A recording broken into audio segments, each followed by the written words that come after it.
crafty people, and welcome to this month's acrylic pouring challenge. Our challenge this month has been set by Susan, and she wanted us to pour over a 3D object. However, it's a little bit more to it than that. There were to be a minimum of 2 layers and a third layer which was to be removable, as if you were doing, for example, like a pour when you do it over the bottom of the bottle and you then remove it.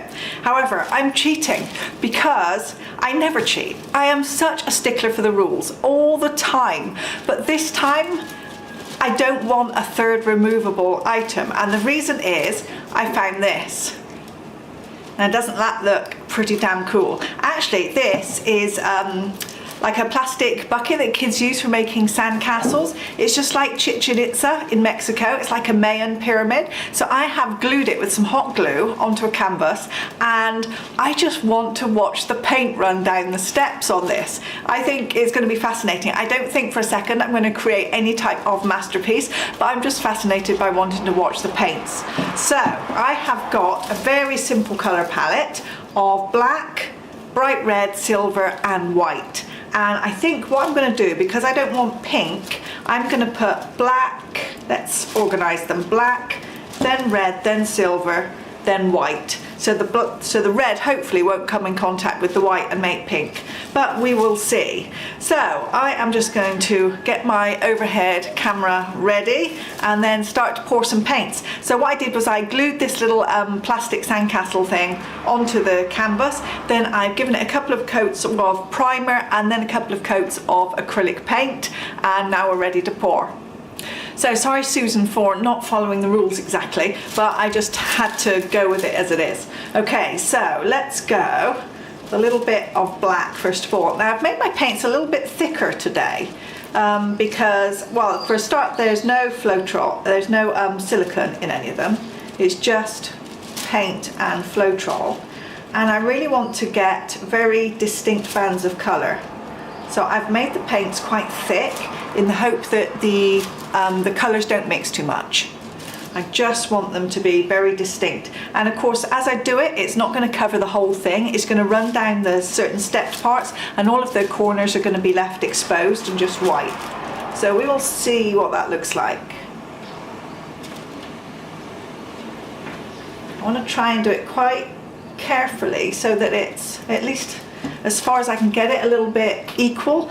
Otherwise I don't want to end up with one puddle on one side and not enough paint on another, but I think that's probably going to happen anyway, but I'll continue on. So let's go with a bit of silver.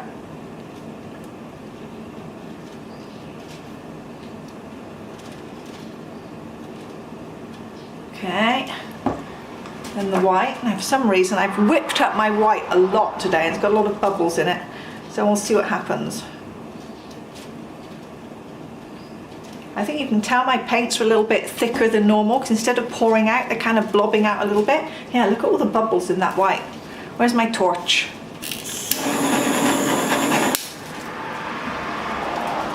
It will probably be okay. The bubbles will sort themselves out with a bit of torching later. Okay, so I am just going to shut up and get on with some painting, and you can watch all of the colours dribble down this pyramid. I hope it's going to look cool.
So that has been a lot of very messy fun, and I've had a lot of fun doing it. However, I think I've got a lot of paint on the canvas, and I can't really leave it as thick as that, because I'm sure if I dry it like this, it's just going to take either like a month to dry, or it's going to just crack. So I think I'm going to try and tip the paints a little bit now. Hopefully I'll still be able to keep a little bit of the shape, but I'm going to try and tip it if I can, without getting too much mess everywhere, so that it's going to cover the canvas a little bit more. So let's see what happens when I do that.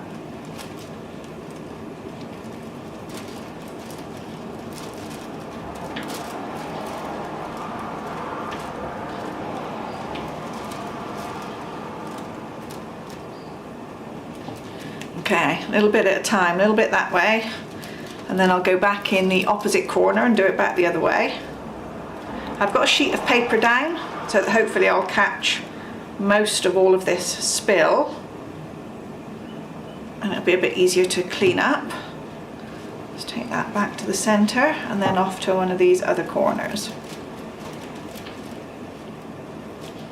Of course, as I do so, it's making kind of funny shapes here where it goes around the corner, but I can't really do much about that, so I think we're kind of stuck with that.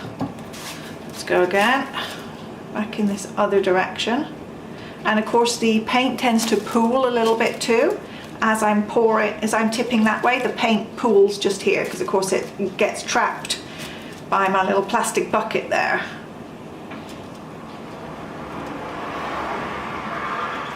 Okay, so far so good. Oh, I quite like that actually.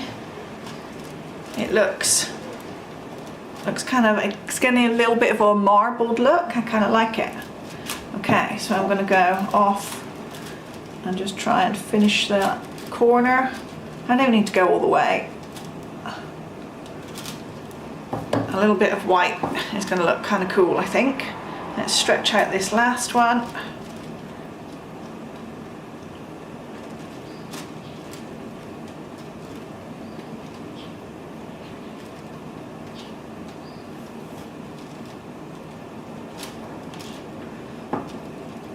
And I think I'm done.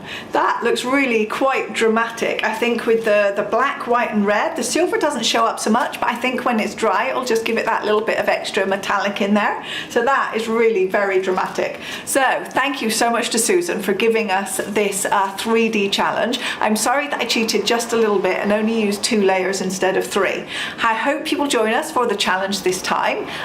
We always love to see what you do. And of course, remember, challenges are optional, but they're really fun to take part in, and it may just inspire you or stretch you or make you do something that you wouldn't have done otherwise, like me. I would never have done this otherwise unless Susan had suggested it. I was just really lucky to find the Mayan pyramid in the dollar section of my supermarket there.